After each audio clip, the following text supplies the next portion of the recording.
Boxing update mga tol, Gervonta Tank Davis hindi raw dapat tawagin na face of boxing. Ayon sa tatay ni Bill Haney, kung titignan ang kartada ni Tank Davis, wala raw itong may pagmamalaki. Hindi katulad sa anak niya na si Devin Haney, naging undisputed champion at 2 division champion na. Kasalukuyang WBC Super Lightweight champion. Kaya kung manalo raw si Devin Haney kontra Ryan Garcia ngayong April 20, siguradong mas angat na si Devin Haney. Kaya yung sinasabi raw ni Tank Davis na siya ang face of boxing, mababaliwala daw yan dahil wala naman itong nilalabanan na malakas. May paparating na laban si Tank Davis kontra Frank Martin at hindi nga po ito nakikita ni Bill Haney na malakas na kalaban. Matatandaan na umiwas si Frank Martin kontra Shakur Stevenson. Pinagmalaki ni Bill Haney ang anak niya dahil lumalaban daw ito sa iba't ibang promosyon.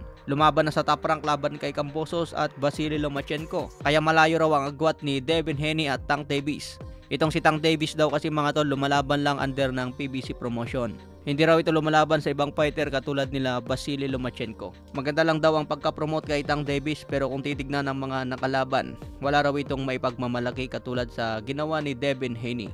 2 beses pa dumayo si Devin Haney sa Australia laban kay Kambosos. Binunyag din ni Bill Haney mga tol na may offer daw na 20 million kay Tank Davis para lang lumaban kay Devin Haney sa Saudi Arabia. Pero wala raw interes si Tank Davis na lumaban kay Devin Haney sa labas ng Amerika. Kaya kung manalo raw si Devin Haney kay Ryan Garcia at tatalunin pa niya ang ibang champion sa 140 pounds, siguradong mas angat na raw si Devin Haney. Kung titignan kasi ang mga nakalaban ni Tank Davis, tinalo niya noon si Leo Santa Cruz via knockout sa round 6. Nakuha noon ni Tank Davis ang WBA Super Featherweight belt. Lumaban din si Tank Davis kontra Mario Barrios. Tinalo niya si Mario Barrios via TKO sa round 11. Nakuha ni Tank Davis dyan ang regular WBA sa super lightweight. Pero may rehydration clause din si Tank Davis dyan kontra Mario Barrios. Taong 2021, nakalaban ni Tank Davis si Pitbull Isaac Cruz. Natalo si Pitbull dyan via unanimous decision.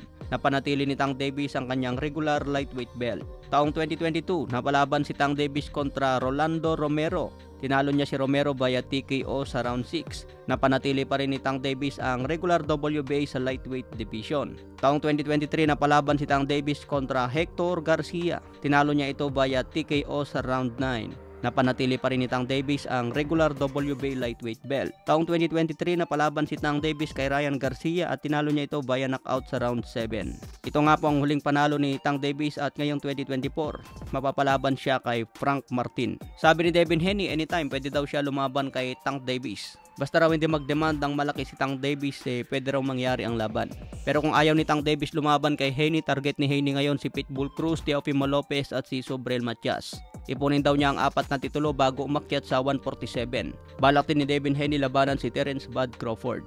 Pero ang malupit na kalaban ni Devin Haney sa 147 walang iba kundi si Jaron Boots Ennis. So magandang bakbakan ito kung makatapat ni Haney itong si Jaron Boots Ennis.